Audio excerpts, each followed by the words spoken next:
Onda de calor faz consumo de energia disparar no Brasil. O país corre o risco de sofrer apagão. E você vai ver também. Energia cai 3 vezes durante a CPI da Enel em São Paulo. Agora é lei. Rio de Janeiro reconhece a importância da ajuda religiosa em hospitais. Lula volta a criticar Israel por ataques contra Gaza. Nós temos que garantir a criação do Estado palestino para que eles possam viver em paz. E o outro extremo do clima, lago congelado, vira pista de patinação no Alasca. Essas e outras notícias você confere a partir de agora no Jornal das 18h30.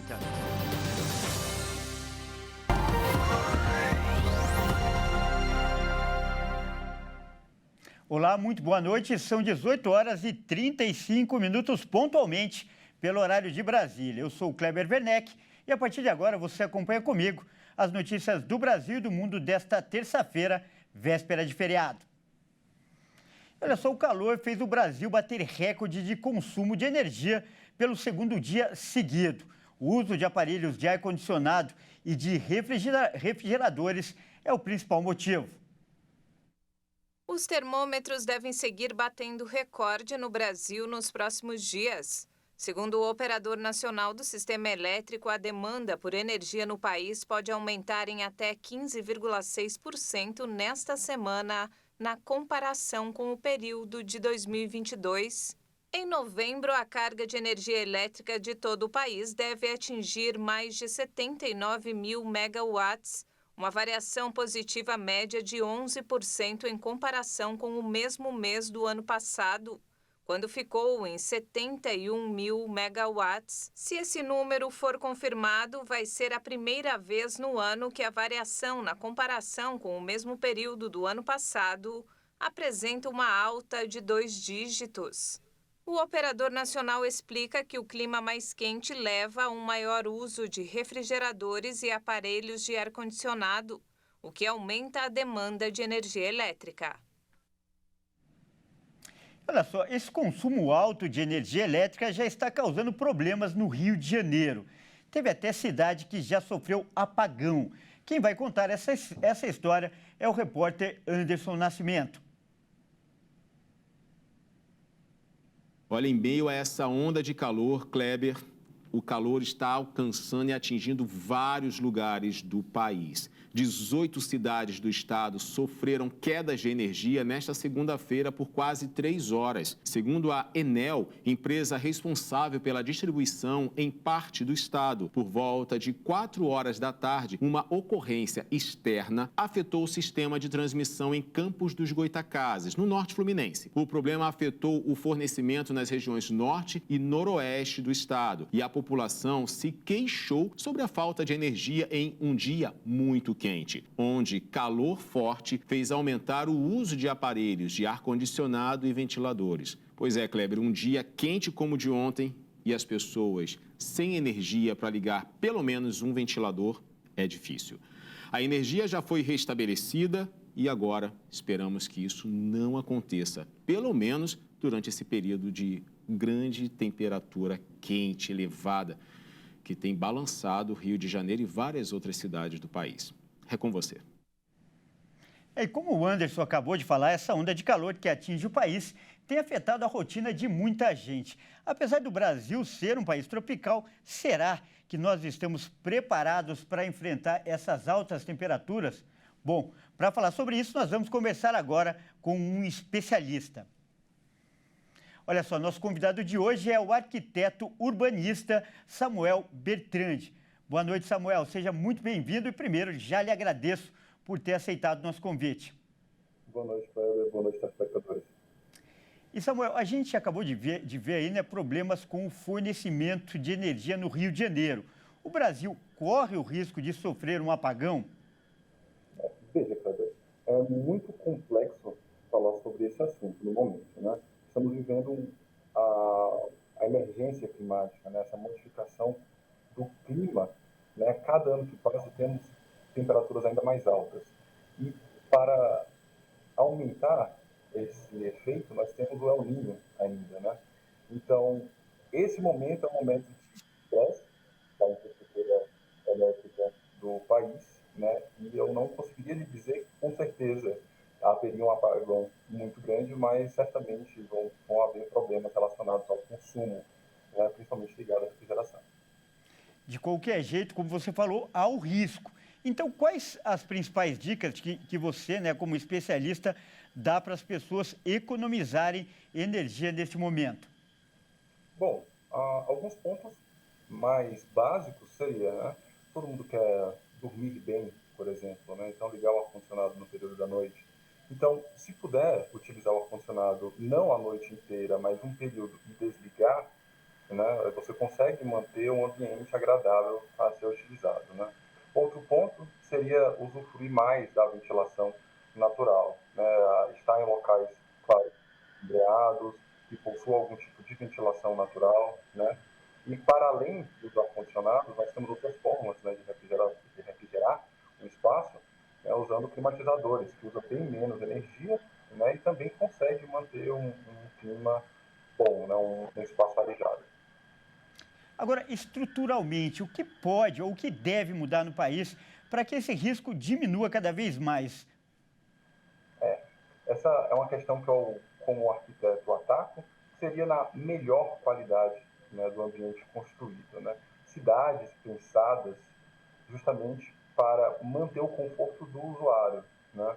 Então, com o pensamento de construir utilizando a ventilação natural, né? Então, nós estamos em um país tropical, nós temos como usufruir disso, né? A iluminação também natural. Então, em um primeiro momento, né, a médio e longo prazo, seria repensar as formas construtivas, né? Tá certo, então. E o que a gente espera, Samuel, é que o poder público dê ouvidos para profissionais como você e para essas dicas valiosas. Nós acabamos de conversar com o Samuel Bertrand, ele que é arquiteto e urbanista. Muito obrigado pela sua participação. Eu que agradeço. Boa noite. Boa noite, grande abraço.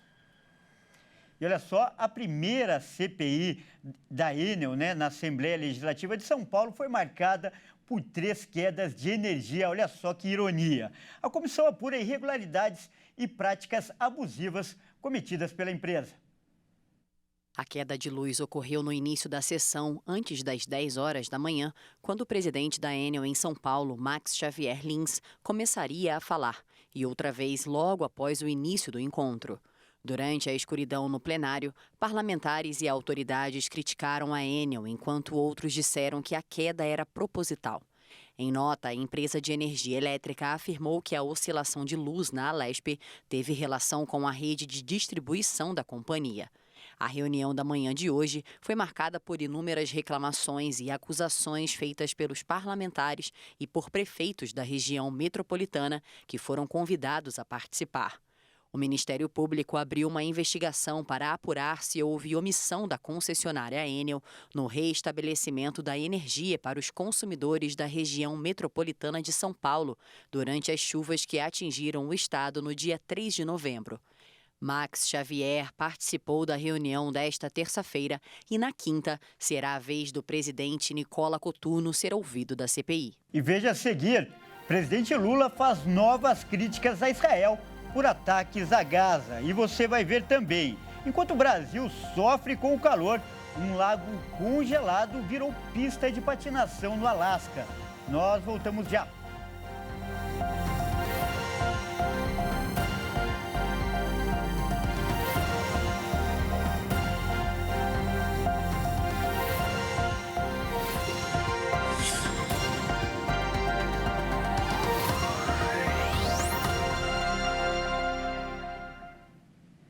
Mais uma vez, seja muito bem-vindo. Nós estamos de volta e ao vivo. São 18 horas e 48 minutos pelo horário de Brasília. E a gente volta com uma boa notícia. Olha só, eu volto com o Anderson Nascimento, direto do Rio de Janeiro, que traz, aliás, uma excelente notícia sobre saúde. A Prefeitura Carioca reconheceu a importância da ajuda religiosa nos hospitais. Não é mesmo, Anderson? Exatamente, Kleber. A Prefeitura do Rio regulamentou a assistência religiosa e o acolhimento espiritual nos hospitais municipais. A resolução foi publicada no Diário Oficial do município pelas Secretarias Municipais de Saúde e de Inclusão e Diversidade Religiosa. No texto, foram considerados que os fatores espirituais e religiosos promovem o bem-estar e auxiliam na saúde física e mental dos pacientes. A ação religiosa deverá ser prestada em horário normal de visita. Entretanto, será permitido que ocorra em situações de emergência. A prática deverá considerar o ambiente, o estado de saúde do paciente e elementos de acordo com a orientação da unidade hospitalar. O texto publicado nesta segunda-feira determina também que, em caso de suspeita de intolerância religiosa, a unidade hospitalar deverá abrir um processo de sindicância administrativa em até 48 horas do ocorrido, para apuração dos fatos, e reforça que todos os funcionários e profissionais de saúde das unidades hospitalares têm a obrigação de respeitar a assistência religiosa e o acolhimento espiritual. É um momento de fragilidade que várias pessoas podem receber ajuda através da fé. É com você, Kleber. A gente muda de assunto agora para falar que o presidente Lula voltou a criticar Israel pelos ataques contra Gaza. Ele disse que Israel parece querer expulsar os palestinos da região. Lula deu a declaração durante o programa Conversa com o Presidente, transmitido pela emissora oficial do governo. É preciso que a gente tome uma outra atitude, é preciso, que a ONU convoque alguma coisa especial, porque essa guerra, do jeito que vai, ela não tem fim. Não tem fim. Eu estou percebendo que Israel parece que quer ocupar a faixa de Gaza e expulsar os palestinos de lá. Isso não é correto, não é justo. Nós temos que garantir a criação do Estado palestino para que eles possam viver em paz junto com o povo judeu. O presidente voltou a criticar a guerra entre Israel e o grupo terrorista Hamas. Durante o programa, Lula afirmou que o Hamas cometeu um ato terrorista, mas criticou a resposta de Israel. Para ele, ataques que têm mulheres e crianças entre as vítimas são ações iguais ao terrorismo. Na segunda-feira, Lula já havia criticado os ataques israelenses em Gaza. Nessa guerra, depois do ato provocado, e eu digo ato de terrorismo do Hamas, que provocou um ato, as consequências, a solução do Estado de Israel é tão grave quanto foi a do Hamas, porque eles estão matando inocentes, sem nenhum critério. As declarações do presidente desagradaram a Confederação Israelita do Brasil, CONIB. Em nota, a CONIB considerou as falas de Lula equivocadas e perigosas. E ainda sobre esse assunto, nós conversamos com o especialista em relações internacionais, Ricardo Rios. E ele fez uma análise das recentes falas de Lula contra Israel. Vamos conferir. A fala do presidente Lula, que equiparou os excessos militares de Israel na faixa de Gaza com o terrorismo promovido pelo Hamas no território israelense, é perigoso porque gera antissemitismo, e a história nos mostra o que o antissemitismo foi capaz de fazer e é capaz de fazer.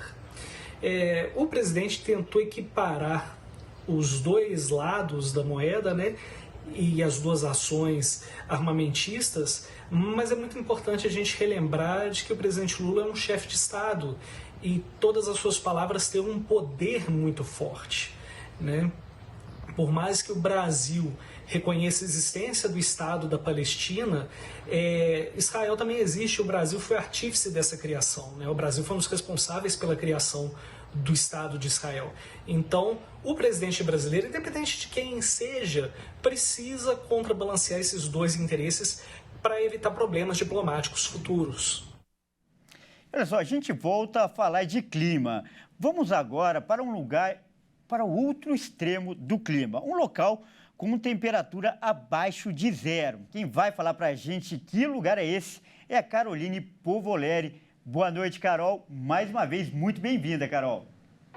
Boa noite, Kleber. Boa noite a todos que nos assistem aqui no Jornal das 18h30. Um educador ao ar livre e instrutor de resgate no gelo do Alasca teve uma experiência para lá de incomum em uma pista de gelo formada nos lagos alpinos no final de outubro.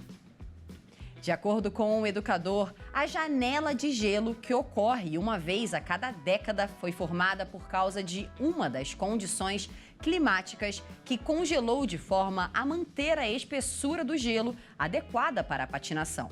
As imagens filmadas por Mel e sua esposa mostram pessoas patinando no lago congelado e translúcido, revelando enormes pedras no fundo. O instrutor enfatizou ainda que as devidas medidas de segurança antes de realizar a atividade também são importantes. Que legal, né? Que imagem bonita, né, Carol? E olha só, olhando essas imagens, eu penso comigo aqui, mesmo com as temperaturas elevadas dos últimos dias, a gente tem muitos motivos para comemorar o fato de viver no Brasil, não é, Carol? Aqui nasce até morango no meio desse calorão todo. Conta pra gente essa história, Carol. Isso mesmo, Kleber. Esse calorão não é para amadores, viu? Mas é para morangos. Uma pequena produtora rural mudou a vida de sua família ao aceitar o desafio de produzir morangos em Mato Grosso do Sul. O cultivo do morango não é muito comum em locais quentes, mas mesmo assim, o sonho da Andréia é transformar a propriedade da família em um espaço para turismo rural.